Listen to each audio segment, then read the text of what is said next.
Welcome back, everybody, to the Salty Nerd Podcast. Today, we are talking Season 1, Episodes 9 and 10 of our favorite TV show on TV right now, Warrior.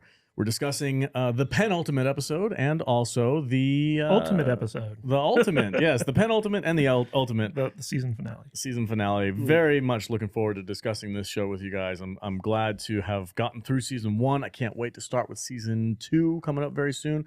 I'm joined as always by my fantastic panel of nerds. Matt Vader's here. What's up, dude? He said the word already. The penultimate? Yeah. Oh, I just said it too. God dang it. You just said it again. Jesus, dude. Sorry. So I don't know if some of you. Wait till I'm drinking something good. Yeah, I know. So I'm really sorry about that. I don't know why you're drinking a White Claw. It's Vader just- accidentally grabbed a it. White Claw this morning. It's an absurd drink to have for you. I grabbed it out of the fridge. And he's like, Oh, What's wrong with White Claws? they're a woman's drink. Oh, fuck off. yeah, they are. They're kind of, so. Speaking of women. I like White Claw. Judas Of course you also Do we here. have to gender all of the beverages? Yeah, I mean, come on. The market is there. I mean, you watch the commercials. You know who they're targeting. I do have a lot of guy friends that love White Claws, so I don't know. And I hate 'em. I'm just really happy that crappy beer is going to where it belongs now. Obscurity? Yeah. Because Now we have this replacement. Bud Light kind of is bad beer anyway, so Well, it doesn't really matter. It doesn't matter. I mean, I like Zima and wine coolers too. You Of course are you a did. sweet summer You child. are a very special person. Kadish is also joining us. Hi everyone. I'm really excited to talk about the season finale of this show. Like the penultimate episode is probably one of the best of the season, and also the finale leaves a lot of open questions that season 2 will hopefully answer. So Yeah, that was the looking one. forward to it. One of the things I wanted to talk to you guys about today was how interesting it was for me to have like this. I'm not going to say it again, but the episode before the finale is more of the action-packed one, and then the actual finale episode is kind of like a lull after the storm. Well, Tying up It's all like those it's all knots. set up. Although there's a fight in the finale that Of course, I'd there been is. waiting for, and it was like, Yeah. it didn't disappoint. Yeah. Well, it didn't go on long enough, in my opinion, but it was. That's it was what cool. everybody. It felt like That's like what she said. Yeah. it felt Oh, like a is that- tease. Is that the whole Superman punch thing? Yeah, Superman punch. right Yeah. through the frick. Yes, we'll talk about that in a minute. We'll get there. All right. First of all, I would just like to thank and also welcome our new watchers. We've been seeing some comments on some of our Warrior episodes of people saying, "Oh my God, thank God somebody's covering this show." So welcome. Thank you guys. We're so happy to see you. Welcome to the community. Don't forget to head over to saltynerddiscord.com and join up over there. You can contact us directly and we can talk about this show one-on-one. Thank you so much for your support. Really appreciate it. Stay tuned because season 2 is coming up next for the podcast. And then in June 29th, the season 3 premiere comes out. So we will be covering So all of excited. that stuff episode by episode. All right. Without further ado, let's get into episode 9 of Warrior, season 1. Take it away, Jude. All right, sir. Warrior, Season 1, Episode 9, Chinese Boxing. Big Dick and Big Bill come upon an underground arena in Chinatown and help themselves to some street food as they look around wondering what the fuck is going on and where did this underground arena come from? When Li Yong and Sahm enter the ring, the entire Chinatown squad has some beers and watches the fight. Just as Li Yong is about to break Assam's neck, Bill fires his weapon, breaking up the fight, and Assam is left to die. A toy takes him back to her brothel to heal him and tells him the reason he lost is because he was fighting without purpose. Penny's dad gets the railway project started, but Buckley undercuts him with cheap Chinese labor in order to start a war between the Irish and Chinese workers. And as Bill and Lee part ways for the night, the Feng Hai send a message through Lee that leaves him in the hospital. They beat up Big Dick. That's a weird, it's a know. weird thing to They say. beat their dick. They beat Big Dick. I mean, Would you beat Big Dick? who hasn't beaten a dick? Why are you guys so dirty today? Vader beat a dick early this morning. On his way here. No, I did not. He had to get his aggression. Doesn't Vader look like a collector for the fun guys? Kind of does, yeah. Yeah, We need I some can face see tattoos. It. Yeah. Anyway, this, I gotta chug some booze. I mean, He's God. drinking a White Claw now. All of a sudden, he's like, "Why are you guys picking on me?" Yeah. Sensitive today. He sipped on a White Claw. He went bitch mode. Oh, no. How's that estrogen taste over there, Vader? My nipples are very sensitive. Oh my god. We are not sponsored by White Claw. He did make me brush his hair today. It's true, and he did beard stuff, right? You braided your beard. That's some beard braids. Nice. I want to start off talking about the big boxing match Yes. in this episode. So the episode's called Chinese Boxing. Mhm. And it starts off with this big match between Li Yong and Awesome. And it was really surprising to see like how they structured this fight, because basically Awesome gets his ass kicked. Yeah. And Li Yong shows just how much of a badass he is. Like there's a point where it looks like Awesome's won. Yeah. And then Li Yong like freaking wakes up, flips onto his feet, and is like, Dude, no. He straight up like Frankensteins it. Like he's Yeah. flat on his back, out cold. He wakes up and goes, Undertaker's "Ah." it. Yeah, he does. I was making comments in our chat. I was like, man, this is unexpected. I did not expect him to like lay down and And you know, and almost get his ass lose, right? kicked. Yeah. I figured maybe he was like trying to like take one for the dude's sister. Really? No. My Ling. My Ling, yeah. You know, And how about how she was like, yeah, kill him. Listen, she's a savage. She is. But even more, I don't know who the costume designer for the show is, but every time God damn, her everybody freaking looks outfits, amazing. dude, that outfit that And she a has, toy? a toy's amazing. She's Yeah. always gorgeous. But Assam's sister, what was her name? Mei Ling. Mai Ling. Mai Ling. She wore a dress. I don't know if it was at the fight or if it was like after the fight, but she wore it straight up looked like dragon scales. It was like black leather with the scales on it. I was like, God, that's a freaking dope outfit. So it's kind of funny because like the way that this is set up, it almost looks like the arena from Kickboxer, except Yeah. minus the big snake statues. Wait, hold on. Was I the only? Kumite. Yeah. Oh, yeah. Was I the only one Kumite. doing that during the fight? Kumite, blood sport. But Okay, USA. but Big Bill and Big Dick are walking down Chinatown, and like no one's there. Like Yeah, they're like, where is everyone? Yeah, and basically like they follow like some rando down to like the big boxing arena, and they're like, "What the fuck is this place? Yeah, We've they're never like- seen this they're like, before." Did you know this was here? No, man. Came out of nowhere. Yeah, and Big Dick gets like a bag of like popcorn or something like that, and he's like eating it. Bill's betting on the fucking on the fight. Chow walks over and And he's all like, the patrolmen are doing shots. yeah. Well, that's funny because Bill walks up to him. He's like, "What are you doing here?" And they're like, "Oh, we just kind of follow the crowd." Watching the fight. And he looks up and he goes, "I need you to stay sharp." And the dude immediately goes, "Okay, boss." And he takes a shot. Yeah. Shows how seriously they take their beat. I Well, love it it. depends on what you drink. Whiskey keeps you sharp. Sure.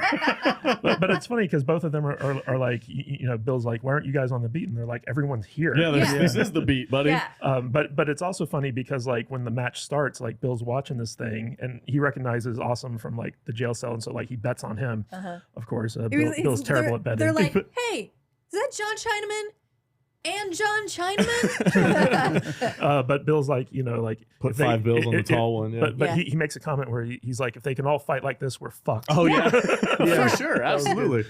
It was a dope fight. I love the choreography for this one was really just good. needed a Van Damme in it. It would have been perfect, right? Man, so many Van Damme They references. needed someone to like throw sand in his face and him to go, ah! They even had the sash and everything. Yeah. I do. Before we move on, I have to remind everybody and let everybody know that's watching. We have a special message from the showrunner of the show that I'm going to read at the end of our episode 10 recap because it's quite hilarious. Oh, And great. I can't wait to share it with you guys. Yeah, but so like this boxing scene is the highlight of the episode pretty sure. much, because not only is the choreography great and there's like some like serious drama to it, but we see like all the main characters kind of coalesce around this. Like Penelope gets informed by Jacob that this is going on, so she Mhm. rushes down here. We got Mai Ling, we got Father June, we got Young June. Basically everyone's here, and we finally they teased the showdown between these two fighters in like the first episode, Mm-hmm. but they never really got into it. Mhm. And this fight's to the death.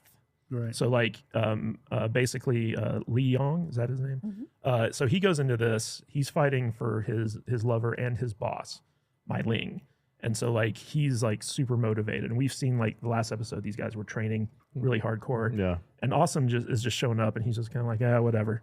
And at first it looks like it's going Awesome's way because like Li Yong. Yeah. When they were training, I mean, they show Awesome doing his stuff against the board, Yeah. with his hands, everything. I'm sure there's But a name for that. when they switch over to Lee Young. Lee Young, they're beating the crap out of him with 2x4. Oh, Yeah. that's right. Yeah. They're hitting him with Just sticks and whack. shit. It was He's like, "Oh!" straight on You know, Bruce Wayne Batman Yeah. stuff going on. Gotta I'm get like- tough. I'm Yeah. like, oh man, And Awesome's not gonna make it. one of these guys is taking it a little more seriously than the other. But it's cool. Like when You the know. when the fight first starts, Awesome. He's doing some freaking Neo Matrix shit for a Yeah. minute. Like every time he throws a punch, he just steps out of the way. He's on it, right? He's in there. And then once he thinks he wins, he's got him on the ground. He's about to reach for his thing, and then that guy Frankenstein's back to life. Undertakers. And then there's a great editing thing in this episode that has to do with this fight. So like Lee Young lands a kick to the side of Awesome's head. Mm-hmm. And there's just a hint of a ring in the background with the audio, and you hear like me. And then that's the point where he loses the fight. Yep. Yeah. Because after that, you could tell like the sound is all messed up and, And the then ring when he is there. takes that shot to the chest, yeah. But there's also a shot where basically Li Long punches Awesome in the face, and you see his nose break. just- It's Yeah. so brutal. Oh shit, yeah. Yeah, remember that slow motion shot? His face like smushes back. His face like crash test dummies. Yes, it does. That was a hard punch. Yeah, and they cut away to like Father June, and you can just tell like he's like, oh, this is over. Mm-hmm. And at a certain point, Li Yong turns to Mai Ling, and it's the Emperor like thing where it's like The thumbs up, thumbs down. Uh-huh. thumbs up, Just thumbs down. gives him the nod. Yeah, Yeah. she gives him the nod, and before the fight started, like Li Yong even said to her, he's like, one of us isn't walking out of that ring. She's like, I know. And so once it looks like Li Yong is about to break Awesome's neck, Penelope's in the audience, and she screams. And as soon as Big Bill hears that, Big Dick is like, oh, he's going to kill that guy. Yeah. Yeah. And so nobody knows what to do except Big Bill. He just pulls out his gun and shoots Yep. it in the air, Yeah. and then everyone scatters. Like Say- Lee thinks he's gonna hop onto the stage and like stop the fight or Yeah. whatever, and Bill's just like, "Nah, dude, we're gonna pow!" Just shoots the sky or whatever. But Penelope cracks me up in this episode because she's all like trying to be like mysterious under the hood. Meanwhile, she's wearing this bright freaking colored hood that's got like With her spadangled. bright blonde finger I'm just waves like, sticking out I'm of like, it. lady, you are not hiding from anybody. Yeah. What's You up? are the only duck lady Yeah, here. yeah. And we all see Yeah. you. Yeah. I kind of have a little bit of an issue with her being there. How so? It just doesn't seem like. First off, it doesn't seem like she would even be permitted to have gone down there by whoever's. Well, she got there in after charge. the fight already started. But I guess there wasn't exactly like They don't have bouncers. doormen and Yeah. bouncers up They're there not letting taking people in, tickets. but it just seemed like she's trying to keep her relationship secret and everything, but she's not doing a very good job. well, By No, even- yeah. by showing up at that's this the thing. joke. Is she's Yeah. so bad at hiding what she's doing there that she's Right. like, It just Even Bill- they even have that great scene where like Bill's like walking her home, and he's like, "This is no place for the mayor's wife," and she's like, "There is no place for the mayor's wife." It's like Yeah. I'm so disrespected everywhere I go, Yeah.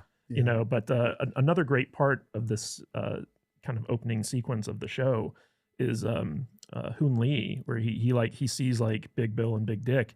And he's like, oh, I bring you a beer, like welcome to the show, and he's just being like so like. What's his name? Like Wang Chao? Chow, yeah. Chow. He's just being like so smarmy, like, and like he offers Bill a drink. He's like, I'm not drinking that piss. And he's like, more for me. Yeah. I love every interaction he has with Lee, where where like he's talking shit about Lee, and he's like, "Oh, your friend, he talked too much. He asked too many questions." yeah. Like he pretends he's just like, "Oh, I am simple businessman," but like Chow is Oh, he's on basically it. running the city. Yeah, and one of the things I love about how Hoon Lee delivers his performance is that like when he's like talking to like other Chinese, like he speaks English very well, but the minute that he's talking to like Bill and Lee, he's got like this broken English type thing, where he's like, oh, white people murder white people too. Yeah, he tries to pass himself off as much simpler than he but is. but it's so subtle, and it's just a testament to how good of an actor Hoon Lee is. Yeah. Right? Like he's awesome every time. I have a question about that though, because in the first couple episodes they make a point of showing like when they're speaking Chinese, but they're really speaking English for our benefit, versus when they're speaking English with English speaking characters in the show. The broken English thing. Does Chow speak that broken English every time he talks to somebody who speaks English? Yes, he does. Okay, and then does he ever speak English to Chinese speaking people in the show? I don't Because think Awesome so. speaks Chinese too. So like when they're talking together and it's not broken and he doesn't have an accent, They're I speaking think Chinese. I think they're speaking Chinese. Yeah. Yeah, in fact, in this scene, when the announcer is in, he's like speaking English to the crowd, but then it cuts to like Bill and Lee, and they're hearing like the Chinese. Yeah. Yeah. So like it's obvious that like there's that weird translation Hunt for Red October thing going Yeah. on. Yeah. I think they actually do it really brilliantly on this show. Yeah, I do. I do too. And I sure. haven't had any problems discerning when they're speaking Yeah. My perception Chinese of it, 'cause versus it kind of broken English. yeah, it kind of goes against what Kadish just said, but my perception of it is every time Chow is speaking like non-broken, very well-spoken English, Yeah. he's actually speaking Chinese. right. Yeah. And then exactly what when he's he doing. has a broken accent, that's when he's actually trying to speak English to That's English exactly people. what I said. Yeah, that's Is what, it? that's Yeah. what we're all Oh, saying. I No. misunderstood. I Yeah, thought yeah. you were saying that. Were we speaking broken English? Yes, I'm Okay. sorry. We had a really No, long no, week. I said one of the great things. You that- know, listen. Yeah, one of the That's- great things that Hoon Lee does is, and the actress who plays Atoy does this too, is like whenever Ah, she's yeah. speaking to, whenever they speak to native English speakers, they have this cadence to their voice. Like Yeah. like it's something that kind of translates to the audience that they're actually speaking English. Mhm. But when Awesome and Mai Ling do it, they're fluent. So Yeah. like it's not obvious that they just don't know how Okay. I Speak protect my English. partner. Oh my god, that's one of my favorite moments in this season is and she just like slices a bunch of guys up. She's like, "What? I help you. I fixed I it. fixed it. We had a problem. I fixed it. It's gone. Yeah. It I'll was put great. him in the ocean. It's No fine. problem. It's good. Yeah. Fish. Atoy's great. Yeah. will eat them. Yeah, the fight scene was awesome. Bill taking care of business at the end of this thing when he's like, "Oh God, we got to end this now." And he's like, "I just lost my bet." He's probably pissed off. Yeah. Yeah, he bet $5, right? Yeah, Yeah. $5. Yeah, $5. $5 is what I don't It's know. not a probably- small amount of money back then. Yeah, Yeah, it was probably close to like $5,000 or something like that. I don't know. Or 500. I don't Bill know. I don't know cannot about pass that. up a bet.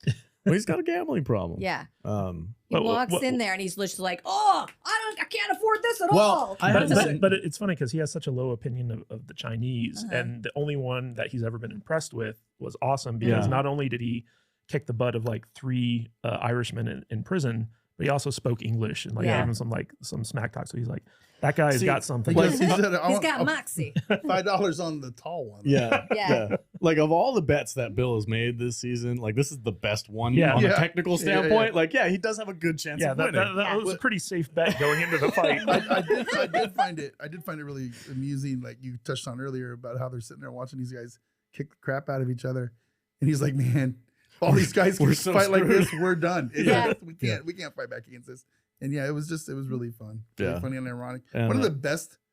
I think this is probably one of the best choreographed fight scenes I've ever seen. It's so good, dude. I It's great. haven't watched a ton of kung fu movies and stuff, but I really enjoyed this fight. It was top notch, probably.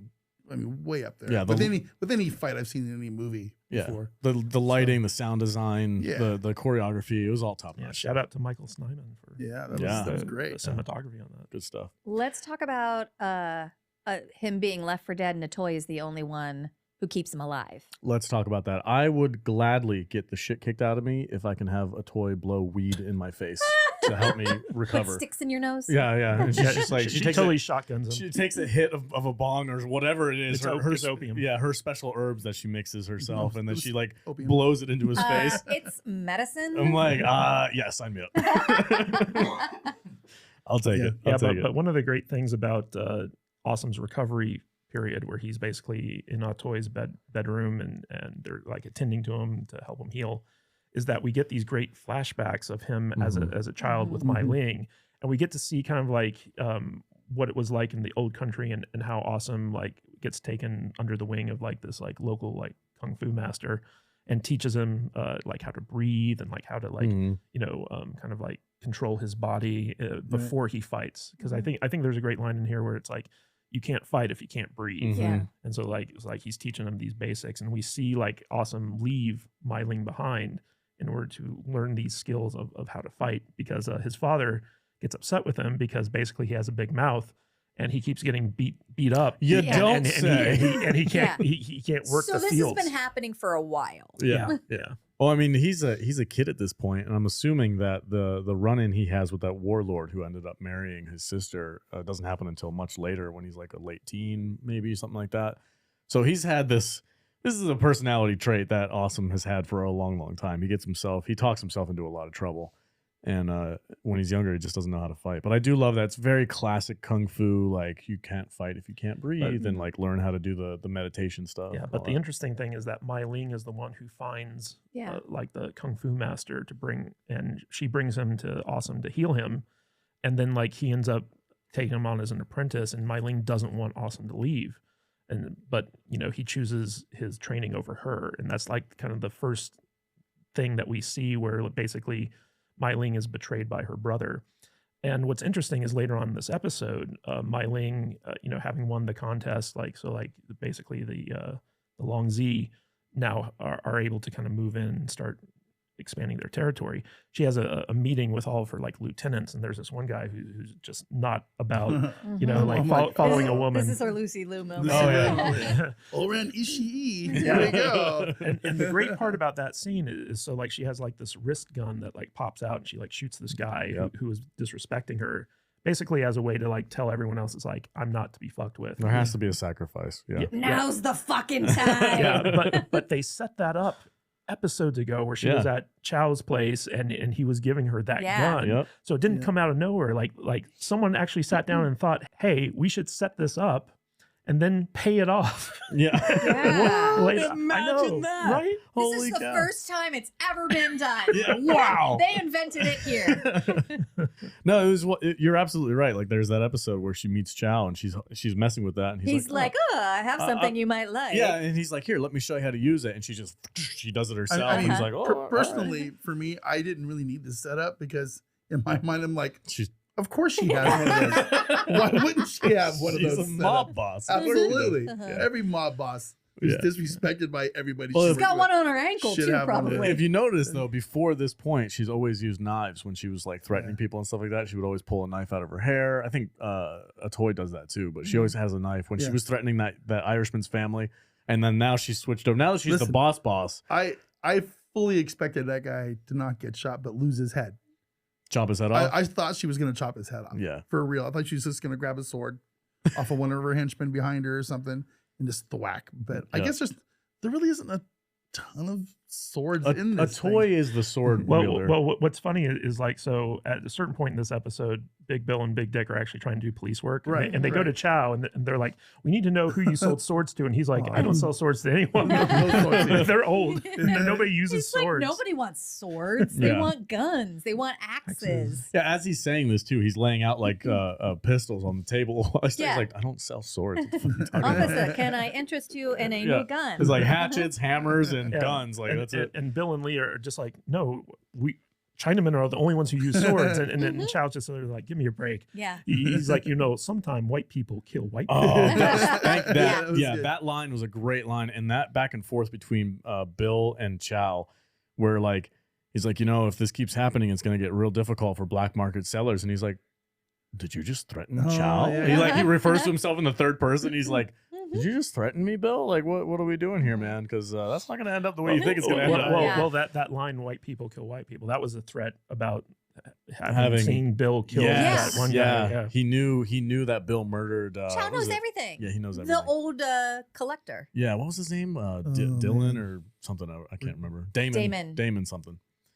And talk about setup and payoff, but we'll talk about that. Yeah, we'll talk about that in the next episode. But another great part about this episode is that we get Buckley doing his sticky finger thing, where he goes to Penelope's dad, and basically the episode kind of starts off with Penelope's dad and Dennis Leary sitting there working out like the Irish labor for the steel factory that Penelope's dad runs, and Buckley doesn't like this, so like he goes in there and he fucks with Penelope's dad by saying that they have a new bidder for like the next round of funding for the public railway, and that they're coming in 15% lower. And Penelope's dad's like, that's impossible. They can't do that. And he's like, well, they can if they're using Chinese labor.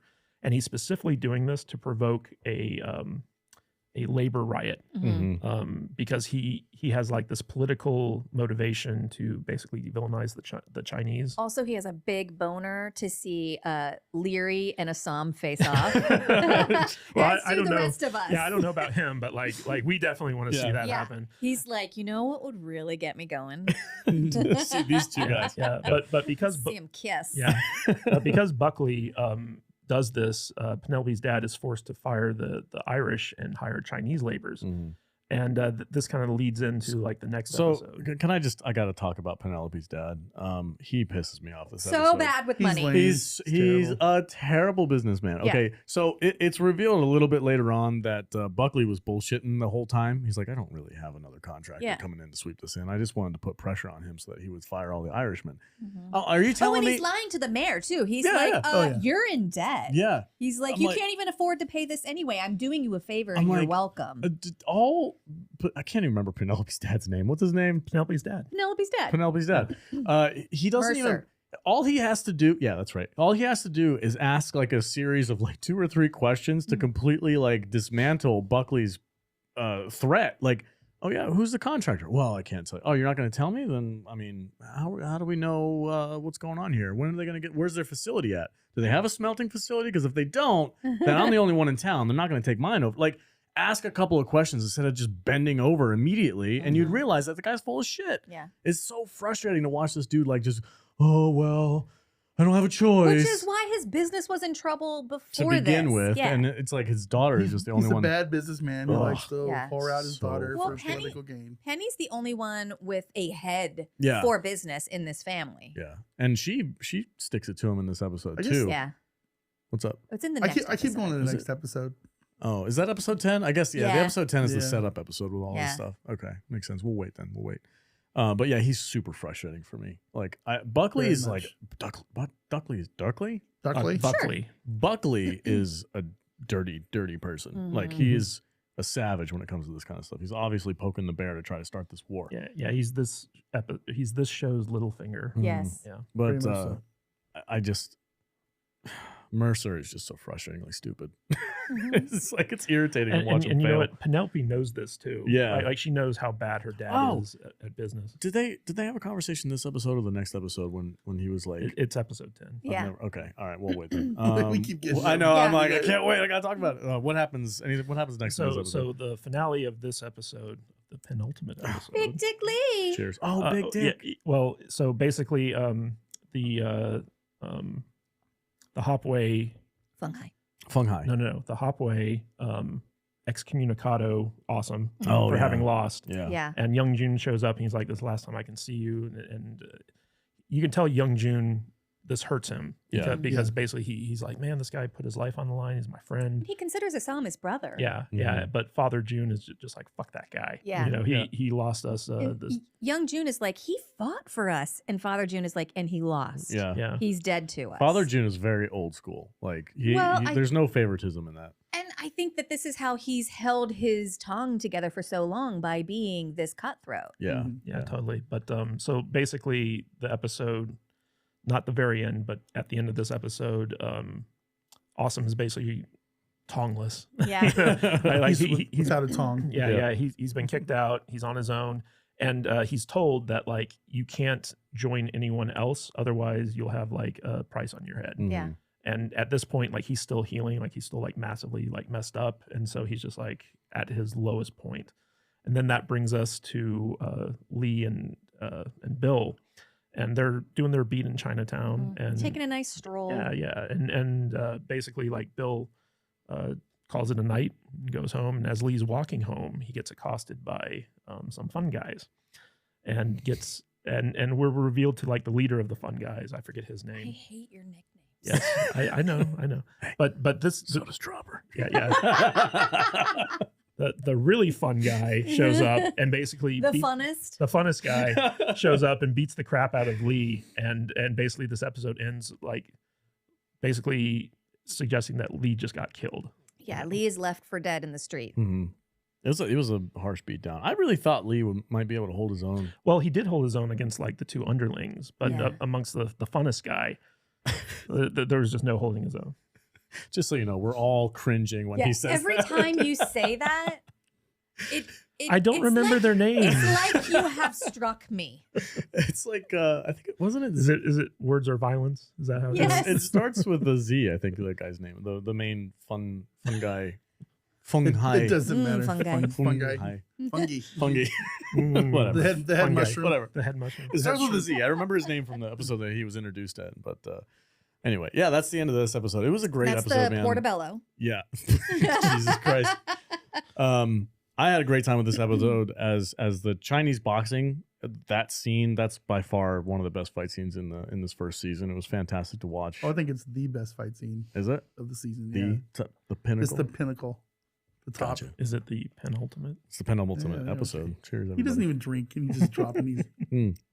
You are the guys that made up this stupid Yeah. What tradition. show did we make that up on? I can't It remember. was years ago. Was it C or was it Invasion? Invasion? I don't remember. I don't know. We made up a lot of Well, drink it's during one- Invasion. It's one of his favorite words. Because he just gets us toasted the whole This time. is a smart word that It's makes a- everybody else it- look stupid. It's literally what you call the second to last episode of every Yeah. season. Oh well. Yeah. All right, so we're gonna move on to episode 10. The It's season. a safe word, too. Ooh, Penultimate. TMI. Jude. Take it TMI. out. Take it out. Penultimate. Oh, I said it 3 times. God. Not cool. Would you say take it out? Penultimate. Take Okay. it out. Egg farts. Oh no, that's an inside joke. Yeah. Hey guys, if you could do me a quick favor, if you like this episode and it tickles your fancy or any other episode that we've done in the past, share it on social media and tag us in that post so that we know you're talking about us, and we will immediately jump onto that app and we will respond to your tag, and we can talk about what you like about the episode and possibly talk about something that we might want to cover in the future. And we would love to bring you in our community. We have a wonderful Discord app as well. There's a bunch of people in there that just love chatting with us. And we'd love to hear from you. So if you like this podcast, tag us in that post and we'll get back to you as soon as we can. Thank you guys so much. Back to the podcast. All right, episode 10, the season 1 finale. Take it away, Jude. Season 1, episode 10, If You're Going to Bow, Bow Low. Sahm is on wheelbarrow duty with the other cheap laborers. He's determined to work honestly. That is until he decides to join back up with the Hop Way. But it's different this time. This time, he has purpose. Bill sits by Lee's hospital bed waiting for him to wake up. When he confronts the Feng Hai, he realizes he has no choice but to become their new collector to replace the one he murdered. And Father June carves out territory for Mai Ling's new opium endeavor, inciting young June to start taking matters into his own hands with his own crew. Discuss. All right, so this episode, this is a lot of setup for season 2. Yeah. It's kind of a calm after the storm, I guess. So we At have least we know Lee has survived. He's in a coma in the Yeah. hospital. yeah, they beat the absolute crap out of him. What were you gonna say, Keish? I'm going to say that, yeah, they set up a lot of stuff for season 2, but they also pay off a lot of things that were going on this season. So we get some good conclusions to a couple of the story threads that were happening, but we also get a lot of setup for season 2. And it ends in a weird way where, like, if there was no season 2, like, it'd still be like a satisfactory ending. Right. But at the same time, it's like, God, I really want a season 2. Yeah. Well, I mean, you fall in love with these characters, and you've got to see more of them. Also, I forgot to mention Penelope has an altercation or a confrontation with her father. Yes, finally, it's about time. I just want to talk about this. The plot with the Sahm in this episode is super sad. Oh my gosh! So Yeah. he's down on his luck. He's rock bottom. Yeah, He's sharing a cot. he's in the I don't know, I guess the slums of Chinatown, just doing like the worker bee type stuff, and he's sharing a cot with this other guy, and I suppose they get to know each other. First of all, the alarm clock guy needs to do a better job. Shame. Because he's walking around with a can with like pebbles in it, and like he's a just rain going, stick. yeah, he's like, it's 5 o'clock, guys. I'm I like, told Kadish I was I'm going like- to start waking him up like that. no, that wouldn't work on me. That dude would walk right past me. I'm like, I mean, God, like, there's no way. He's so soft spoken. He's like, it's 5 o'clock. Ching, ching, ching. It's 5 o'clock. Ching, ching, ching. He's just shaking his little can. I'm like, bro, you got to have more enthusiasm than that. I am not going to wake up to that. Is somebody paying him? I would assume, yeah. I mean, they have to make sure that He's the the alarm clock guy. yeah. They have to make sure that It's very, the very important part of the daily. what happens when the alarm know. clock guy sleeps in? Like, what if he just passes out? I mean, the Drinks. whole Chinatown falls The apart. 5 o'clock guy has the 4 o'clock guy that comes in and wakes him up. Oh, okay. You think it's a shift work? Shift work. Yeah. Every Okay. every alarm clock guy has a different alarm clock guy that comes and Okay. shakes him up. So is it one for every hour? Probably. Yeah. Wow. Right. No, I Yeah. don't know. There's like a whole. I'm going to say there's 2 shift alarm clock guys. So all of Well, Chinatown. the alarm clock guy gets high before he starts doing the alarm clock duty. That's right. He does. He lights up right before he takes a I couple mean, puffs. think He's about like, it. all right. Wouldn't you want to get high too? It's like, this is what I do. 5 o'clock. It's depressing in there. 5 o'clock, assholes. Sorry, Wake your up, cot mate 5 died in o'clock. your cot. Oh God, you know that place must just reek, just Mhm. smell. I mean, you go to the work camps all day long. You're sweating your balls off. You're And then freaking you just come home and you and crash. sleep. And you're sweaty, you're dusty, you're gross. You just sleep in the same cot. It's like 5 other Don't even dudes. take a shower. Oh gosh, Yeah, it's gotta be bad. But in a weird way, this is kind of Awesome's penance for losing. Where basically like he doesn't want to fight anymore. He has nothing to fight for. Mhm. He's lost his sister. He's lost his Tong. He's lost his friends. He can't even go back to the homeland, and he just feels like he's nothing. And so basically, he's taking these very menial labor jobs as a form of punishment. Yeah. Well, You know atone. what he needs to do? He needs to get a YouTube channel, start a podcast, and so he can get out of his daily menial, everyday piece of shit job that he hates. Do you have a guy that wakes you up with a rain stick in the morning? Are you saying that YouTube is the equivalent to the tongs? Maybe Are we part of a gang? we got our own Tong going on over here. The salty nerd man. Tong. But it's kind of funny because throughout this episode, so Hoon Lee's character, what's his name? Chow. Chong, So Chow basically recognizes Awesome, and he's like, hey, why are you doing this? Like, you should be, I got better work for you, and Awesome's just not having any of it. And then Penelope says the same thing. And then Young Jun shows up, and he gives him a way back into the Tong, and Awesome tells him to go fuck off because he's still bitter about how he was treated. Yeah. And Young Jun, to his credit, he's like, man, I put my neck out for you. Like this is me trying to help you, and he's just Awesome's just like, nah, man, I just want to work. Yeah. I don't want anything to do with this anymore. He wants to be invisible at that point. Yeah. I was gonna say his self-esteem is completely rock bottom, because even when Chow was like, hey man, you don't need to be here, you could be doing something else, you're very valuable, and he's like, I'm just like everybody else, man. He's like, he has no self-worth whatsoever. Clearly he's not.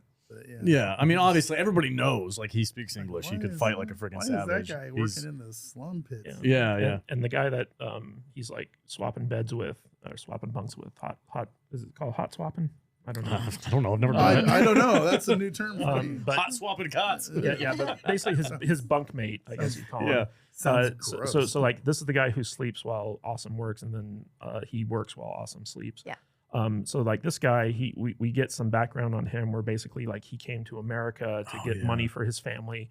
He was only supposed to be there a year, and then it's 8 years later, and he's still struggling to basically just subsist and survive. This was so sad. And he actually got injured working, and he can't afford medical treatment. Yeah. So this I don't wound think is, they had a treatment for tetanus then, and that's clearly what this was. yeah. So basically, he got a leg wound, and he's been silently suffering. And Awesome finds this out, and he's like, he actually goes and buys him some medicine, and when And some bread. and some fresh bread. And so when he returns, the guy's dead, basically. And this is the moment where Awesome, he got to know this guy, and so he felt for him. And when he died, he actually picked him up and went and buried him instead of sleeping. Yeah. And this pays off later in the episode. So I'm not going to talk about it too much right now, but we'll just remember this moment. I think Assam empathizes with him too, because he came here with an agenda, and now he's in the same position as this guy, and I think he sees I'm going to end up just like him. That guy's story is so tragic, though. He's like, I came here. I was only meant to be here for a year. I was supposed to make money. His family's still His back family's in China. back in China. He's like, I was supposed to come here and make money and then send it back to China, because that was the dream that they were sold on. Go to America, make a ton of money so you can support your family. It's the American dream. That's the American dream. I mean, that's still being sold to a lot of immigrants these days. It's it hasn't really gone away. And the most tragic thing that he says in this part is he's already sick. He can't work anymore. He's like, I'm going to die here. I was supposed to be here for a year, and I could never afford to get a ticket to go back home. I've been here for 8 years. I'm like, oh my God. Oh, and then when he says I'm going to die here and my spirit won't know how to get home. Oh, yeah. Heartbreaking. It's a super tragic scene. Yeah. Just kind of a bummer. Yeah.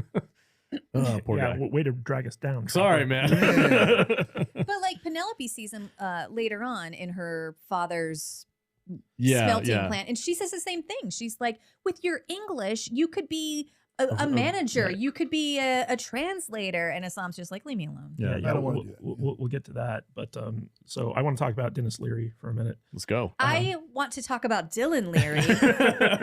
So basically, we cut to a scene in an Irish pub, and two black guys come in, laborers, and they order whiskey, and all the Irish guys in there are like super racist. They turn on the racist switch, and they're like, "You can't drink here, boyo." Like go find one for your own kind. And Leary comes out, and he scolds them. Yeah, he's like, "Look, these guys have it even worse than we do. They've made their bones, let them drink." And they're like, "Oh, thank you, man." He's like, "Shut the fuck up. You should know better to come in here in the first place, but we're not going to kick you out without you having your drink. So finish your drink and go." And that's when he finds out about like all the Irish guys who got fired from Penelope's father's steel mill. He goes in guns blazing. This scene, it's kind of funny though, because again, Mercer's freaking spineless, right? So he comes in there, he's like, "Hey man, we freaking shook hands on this deal. You were supposed to have Irish workers here, yada yada, like the whole spiel." And immediately before this, Penelope's like, "You need more of a backbone. You need to go to your suppliers and tell them, renegotiate." He's like, "This is men's business." Yeah. Also, Penelope's going through his books, and she's like, "This is a mess. What are you doing?" And he's like, "Oh, don't worry about that. This is my business." So frustrated. You're so pretty, darling. But it's funny though, because like as cool as Penelope is with the business, she's pretty business savvy. I know she's a lot better than her father is anyway. When Leary walks in and he's like, "I'm going to talk to your father. You should probably walk out." And she looks at him. She's like, "I'll be right outside." I'm like, I know. Okay, Penelope. I laughed at that. Okay. I was like, what the fuck are you gonna do?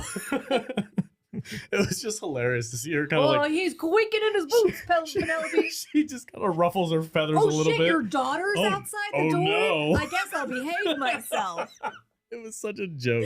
Well, because I think she said that because, like, in her world, like, you wouldn't want me to tell people you weren't a gentleman, do you? And like he's that, like, I don't give a shit. I don't give a shit. I'm gonna beat the hell out of your dad. Yeah. but this leads to a great scene where basically Mercer tells Leary that it's not his fault, and he blames it on Buckley. And so what does Leary do? He goes and visits Buckley. Oh, this is great. And that scene between Buckley and Leary was fantastic. It was amazing. Like Buckley, I don't like him as a character. He's a menacing little snake, but that scene where Leary's got him up against the carriage. And by the way, guys, the driver was right there, and he was just like, These are the guys that wrote The Guards and Sea. Okay, same writers. What were their names again? Rosencrantz and Guildenstern. Rosencrantz and Guildenstern. We found his cousin, and he's driving the freaking carriage. And it's funny because the driver doesn't do anything until Buckley starts throwing up. He's like, "Hey, are you okay over there?" "Oh, sir, I'm sorry. I didn't notice that somebody was trying to stab you earlier. My bad." God, what a joke of a driver. Anyway, I thought that was freaking hilarious. He gets paid to drive. Yeah, he's like, he's not getting paid to break. He's not getting paid to stand in the way of Leary. Yeah. Well, Leary probably told him, he's like, "Hey, you keep your mouth shut." And Leary probably got him that driving job to begin with. He's like, "Listen, that's between you guys." I don't get paid to like hold your hair back while you barf. Okay? Am I so pretty? So the great part about this scene is basically we have these two characters facing off for the first time, and they're both very powerful men in their own right. And Leary comes in to try to intimidate Buckley because Buckley, he's a war veteran, but he's like disabled. He's missing a part of his leg, and Leary pushes him up against the carriage and holds like a knife to his face. And normally this is where Leary would expect these spineless politicians to kind of melt down. Yeah. Buckley doesn't flinch. Oh, dude, he stares right into his face. He's like, "You don't know many men like me." And Leary's like, "What the fuck?" He's just here to chat. Buckley's like, "What would you like to discuss?" Yeah, that was friend? that was a wild line. But then after that moment, Leary takes the knife and puts it against his spleen or something like that, or his liver. And it's a kill shot. He stabs him there, Buckley's dead. And again, Buckley doesn't flinch, and he's like, "Look, this might work on some other people, but it's not going to work on me.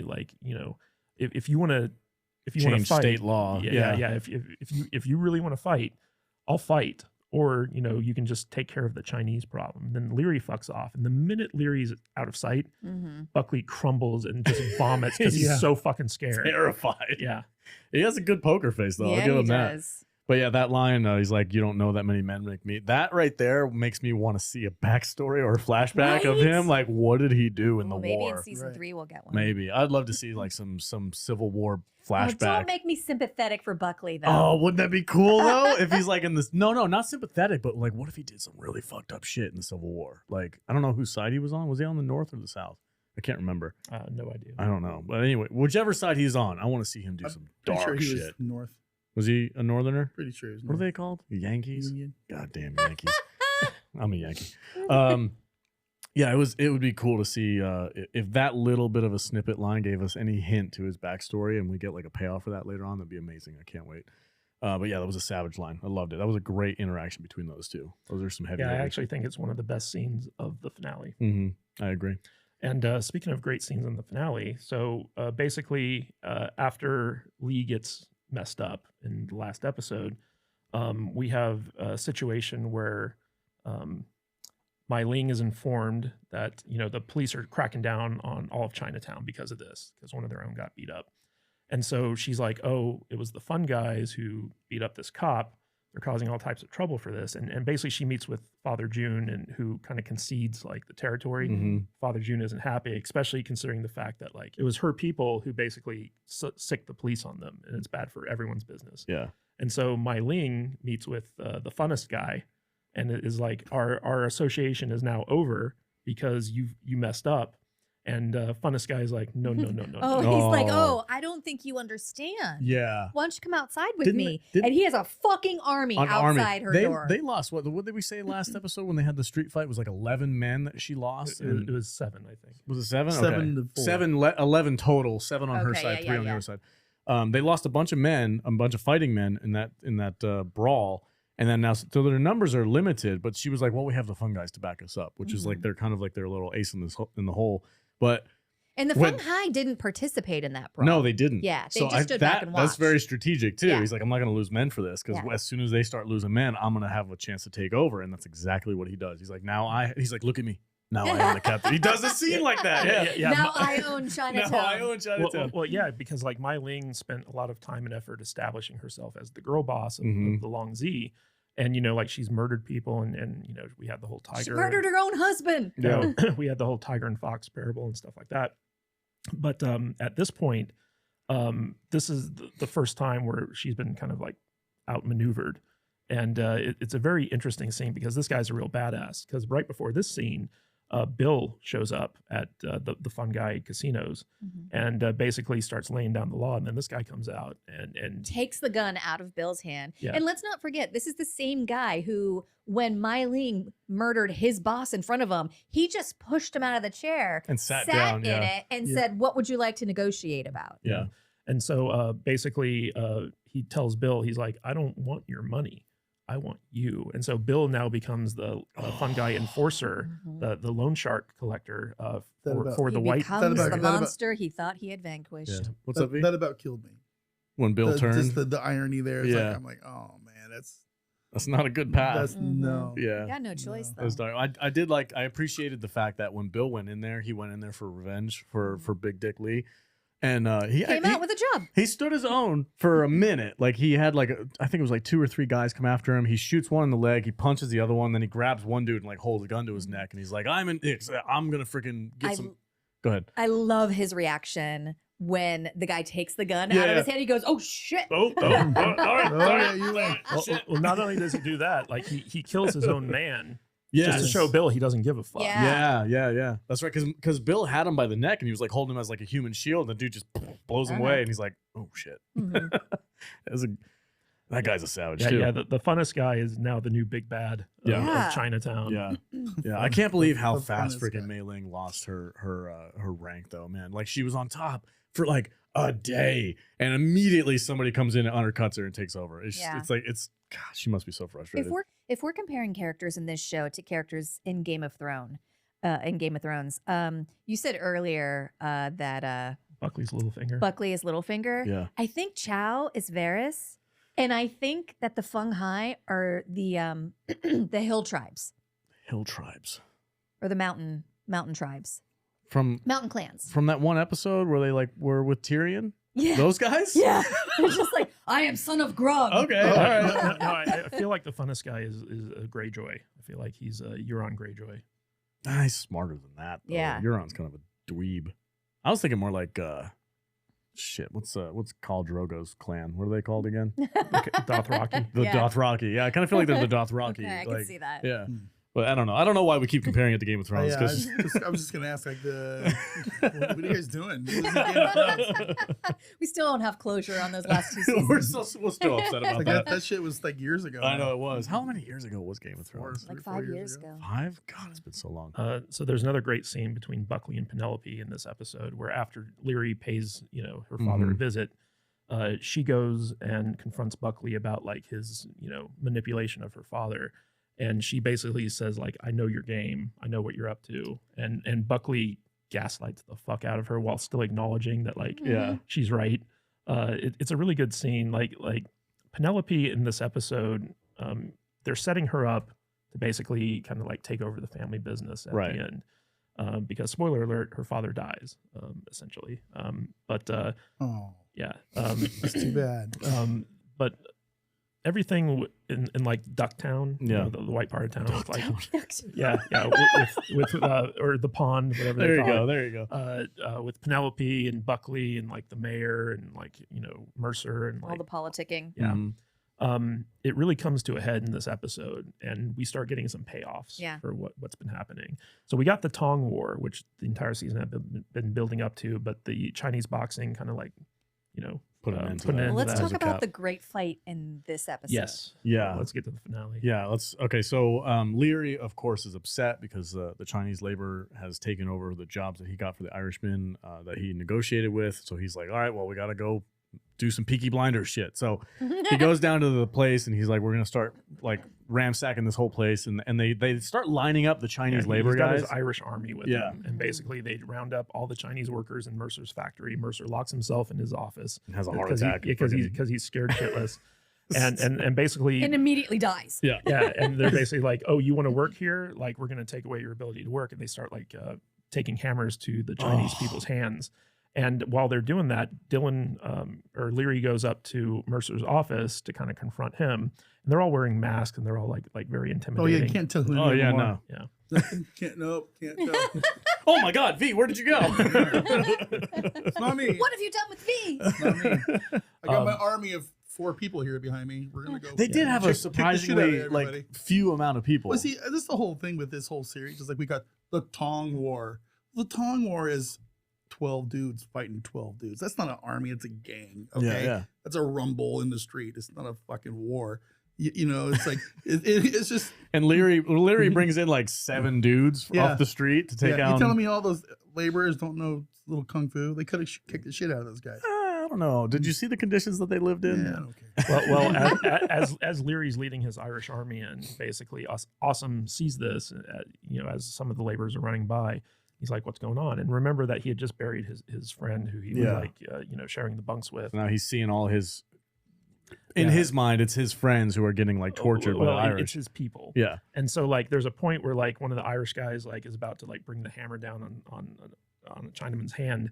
And Awesome just grabs it, and then the music cues in, and it's like the fight. Bong, bong, bong. I mean, I do get it. I understand they have to have this set up and have Awesome have his big moment and everything, but just some of these fights just don't really work for me. What do you want? Do you want more? You want more people involved? I think I need more people. Okay. I think I need. Is it the lack of satellite dishes? I don't know. Maybe something. Well, but the cool part about this is basically Awesome starts taking on the entire Irish army that's there, right? So the entire army, the entire Irish gang of hoodlums. Yeah. Yes. All 7 of them. Yeah. At the same time. That's a huge army. Yeah. About this, dude.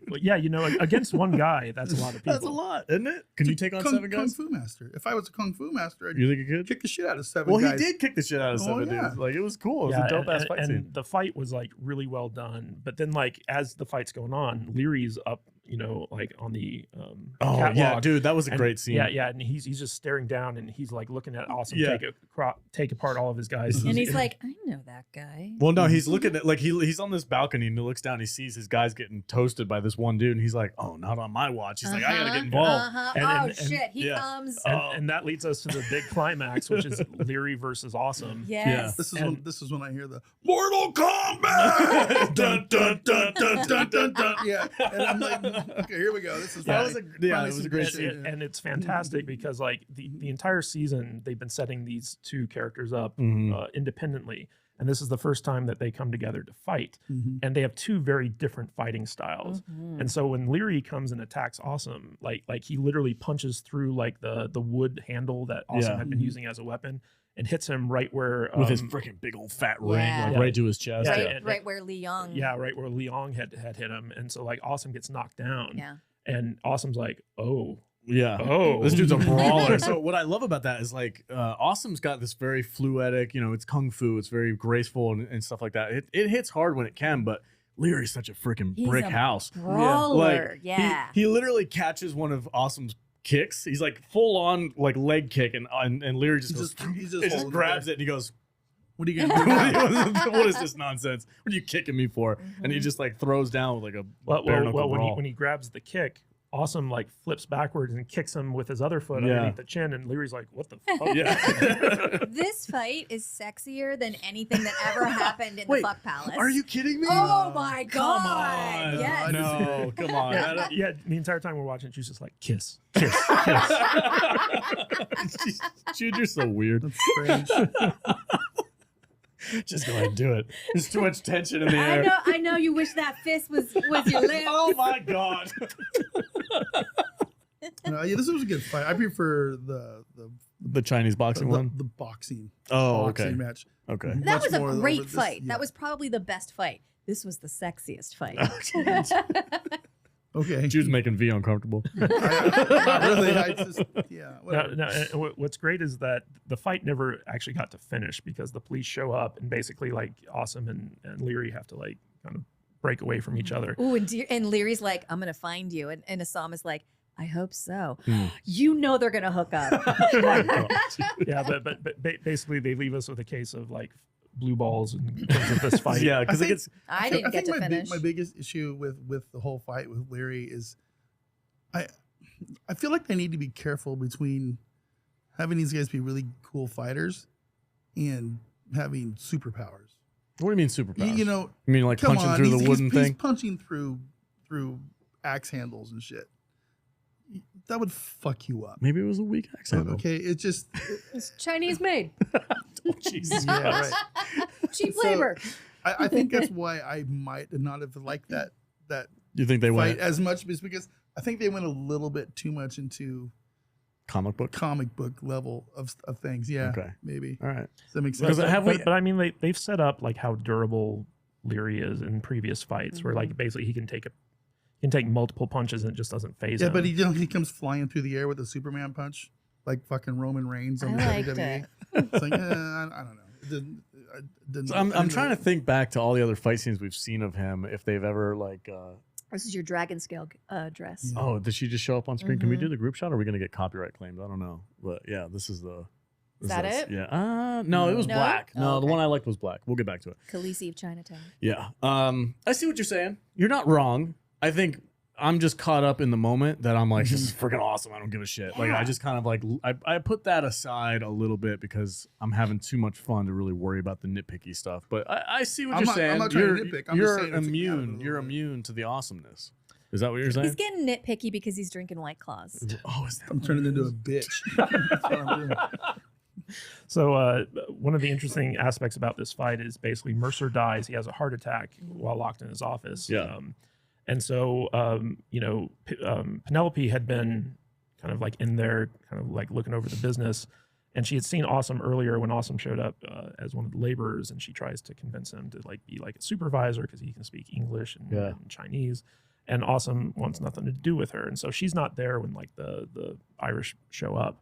But she's there for the aftermath, where basically like the company is now hers after her father dies, and she's going through the books, and she's just like, "Oh no!" I have a question about that because Is that how it would really happen? Like if her dad dies and his company is Women kind of could in own limbo, or, like, run would she businesses. really be able to just step in and it would be like a family-owned thing, or would somebody, one of our business partners who has like a majority share, be I the don't one? think he had a business partner. He didn't. It was, I never heard of any. I don't know, man. Yeah, so basically, like if the family owned the business, then depending on the will, like it would go to like the next family member or Okay. whoever's like the head of the family. Okay. I found. I mean, I suppose. Plus, she's the mayor's wife, so obviously everybody thinks that the mayor is going to be like helping her run business. Yeah. 'cause Well, the mayor is taking care of it's things. men's over there. work. It's men's work. Yeah.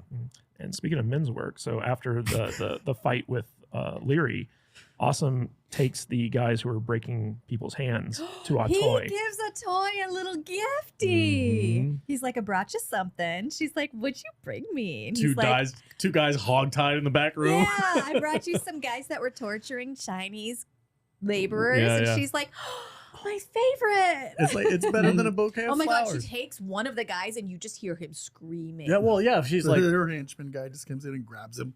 drags him Drags away. Yeah, and like the other guy's still there, and he's like shitting his Oh, pants. yeah, he's freaking listening the to hell his out. other guy. But it's Yeah. funny because he's like, well, they were smashing the guy's hands with a hammer, and she goes, like this one, and she just holds up a hammer, and I'm like, oh no. Yeah, those guys are toast. And the great part about this scene is basically Awesome says that he's found something to fight for, which is his people. Mm. And so now that he has this renewed kind of like purpose for being in America and to fight, he goes back and takes up Young Jun's offer to rejoin the Hop Way. And the episode ends with him in his suit with his hatchet, Yep. leading his men down the street in Uh-huh. slow motion like a boss. Yep. He's the muscle behind Young June. And now we know for sure that him and a toy are going to be doing some I thought justice. they were going to end it different. How so? I thought they were going to end it with Awesome becoming a toy's Number one man. number one She's enforcer got her dude little at the club. protege. Yeah, She's Oh. Yeah, yeah. got her like which played very little into this season. legion of women warriors. Yeah. Well, it was just one Feminine for now. Just Yeah. You guys got to get your like numbers straight on what a legion and an army is. This is the guy who plays. Once you have some more White Claws, baby girl. Her legion of one. His army of 5. Okay, I've seen season 2, so shut the fuck Jesus up. Christ. This is the guy who plays Warhammer 40,000, and he's like, "You guys don't know what you're talking No. about. That's not an army. That's 4 dudes." It's 4 guys. He's like, this doesn't taste like real mangoes. You mean us in the room are not the salty nerd army? Come on, man. Now we got SJWs. We're the for that. Tong, the salty nerd Tong. The salty Yeah, nerd dog. Vader, show your shirt. Yeah, was it Salty Justice Warrior, the SJWs? Is that our fan club? Is that what we're doing? Yep. All right, I guess. Dorks. That's an old shirt. Where did that come from? That came from like one of the first episodes. Deep down in my closet. Yeah. It's got a hole in it. I need we, a new one. we came up with that. Somebody But commented. that was in our audio only when we first started. Yeah, that's an old Oh, reference. yeah, that's one of the first shirts you guys made. Yeah, that's a deep cut. Is that everything for I episode see 10? you guys are both wearing oldies but goodies, too. Yeah, I'm wearing my Hewlett Gets Me shirt because that's laundry day and he's the only black shirt I And have. I'm wearing Vader's One star crap fest with a little butthole in the star. Yeah, he's got a little cat butthole right in the so star. weird. Never noticed that before. Why do we do You have this? it? You have it? I never noticed that until right perfect. now. God. Pretty subtle. All right. It's got a literal butthole. Do you guys have any? He does. I know you keep derailing me. I'm trying to polish this up. I'm gonna go get like this. Drink this case of White Claw right here in front of me. Somebody left those here, right? Yeah. Okay. Chrissy Mayer was here. Make in a the whole studio. case of one. They brought their own drinks? They did. Oh, She brought bless them. She brought an army of 3 other people with her. Yeah. It was wild. It was yeah, great. And final thoughts on this episode before I get to the showrunner's amazing message that he sent me this I morning. can't wait to hear it. Is it you got anybody else? Kadish, you good? I just want to say this was an excellent first season of this show. It got me hooked.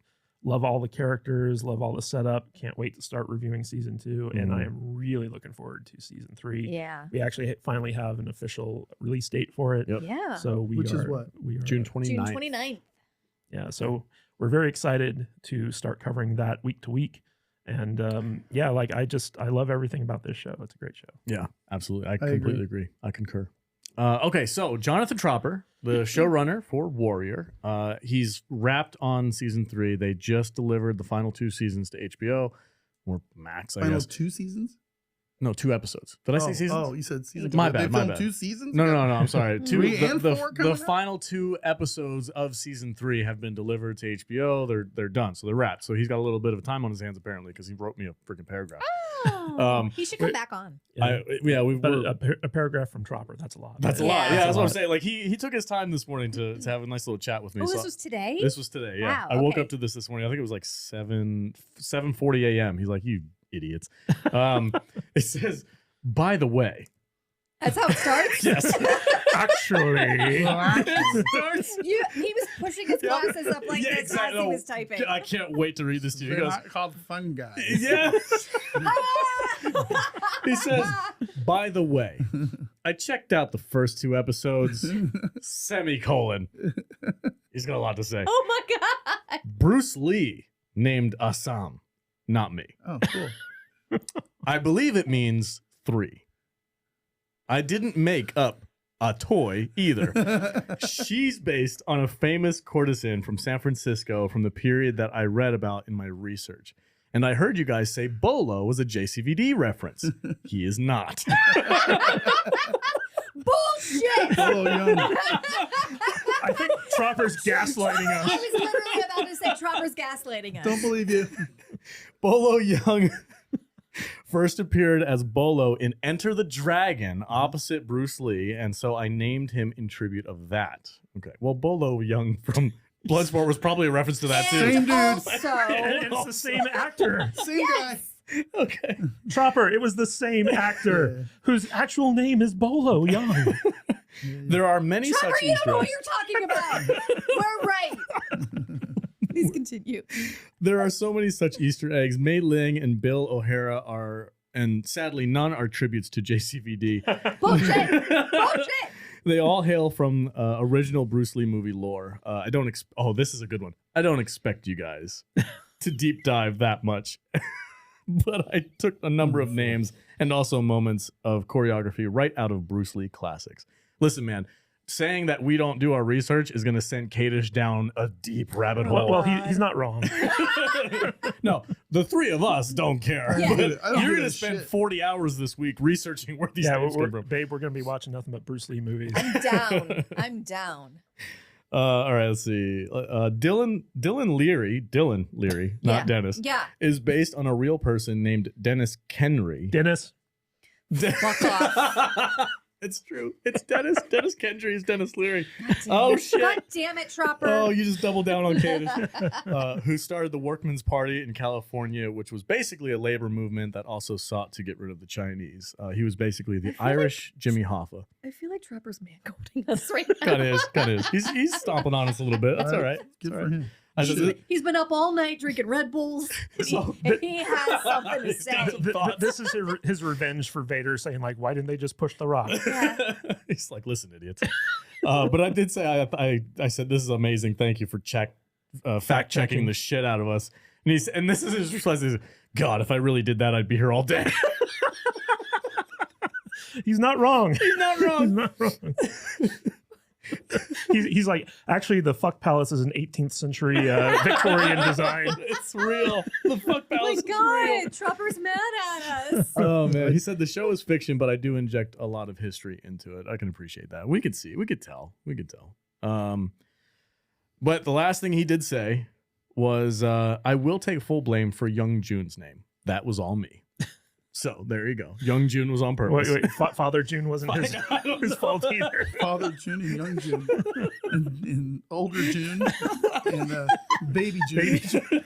and Sister June, Sister June. daughter June. Daughter June. So that's our message from Jonathan Tropper. We hope to be able to get him on the show again. He was a guest of ours during the season 3 recap stuff. So hopefully, if his schedule Although he allows did it. have to get drunk to show up on our show. Well, I mean, that's everybody. We encourage Yeah, our everyone guests. should do that. He had like 2 shitty Yeah. seasons in the fucking winter In Canada. during Canada. COVID. During COVID, Yeah. he needed those drinks. He I was don't allowed. think those drinks had anything to do with us. I'm sure they helped though. yeah. Oh, Well, for sure. I encourage any guest of ours that comes on our show to pregame it. When you before he asked shows him to up. come back on, has he been like, "Have I been on?"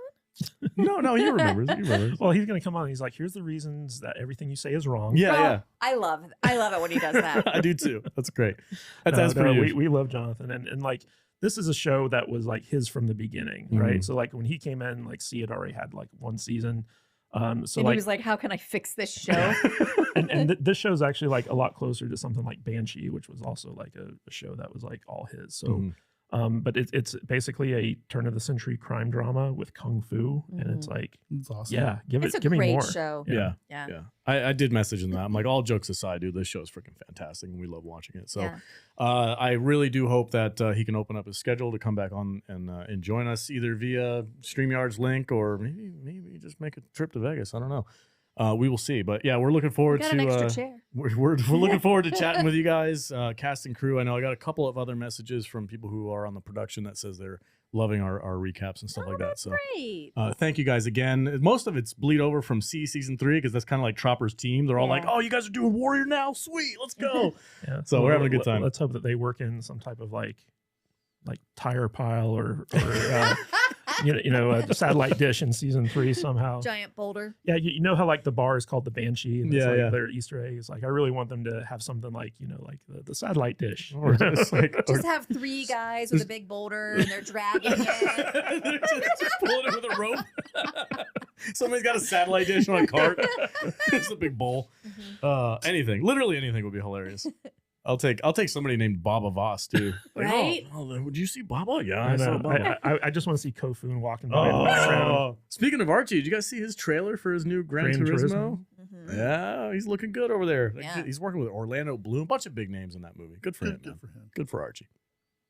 All right, that's it for season 1. Thank you guys. If you're brand new here, if you found us because of Warrior, please make sure to subscribe, hit that notification bell. We were doing weekly recaps for season 1 and season 2, and then season 3 drops on June 29th. So make sure Father June 29th. Father June 29th is season Young 3 June 29th. of Warrior. So make sure you're watching that along with us. We will be doing weekly recaps of each episode going forward.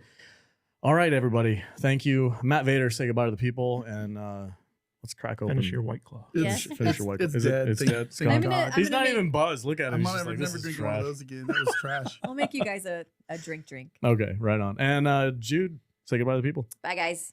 Get Thanks it? for Oh, sorry. whatever. You paused. Thanks for you know what? Nothing. Katie, say goodbye to the people. Goodbye, people. And I want to thank Jonathan Tropper for messaging us about that stuff. It's always cool to like hear the filmmakers actually like tell you like the thought process behind a lot of these things. And he may have been well actualing us, but at the same time, like it's very appreciative because I love learning about that stuff. You love well actually. Yes, people. indeed. Well, it runs in the filmmaking community, so obviously, Game recognizes game. game recognizes game exactly. But we are diehard Tropper fans, so hopefully we get a season 4 of Warrior also. But if not, whatever project Tropper works on in the future, we will Yeah, we'll more than definitely happily check cover. out. Yeah. He's over here. Like, God damn it. Yeah, he's like, what have I done? Shit. All right, everybody. Thank you for watching the show. Really appreciate it. Don't forget to comment below your favorite moment from the season finale or the penultimate episode. Cheers. And we will see you next time. Stay salty. Hey guys, if you like this podcast, don't forget to like and subscribe to the channel and comment below on your favorite video as well. That goes a long way with helping us boost our channel and get out there in front of more people. And it lets YouTube know that we're doing something right. And if you want to catch us live, we go live 2 times a week, once on Saturdays at 10 a.m. Pacific time and on Tuesdays at 1:30 p.m. Pacific time. So join us there in the chat. We will see you on the live stream. Stay salty.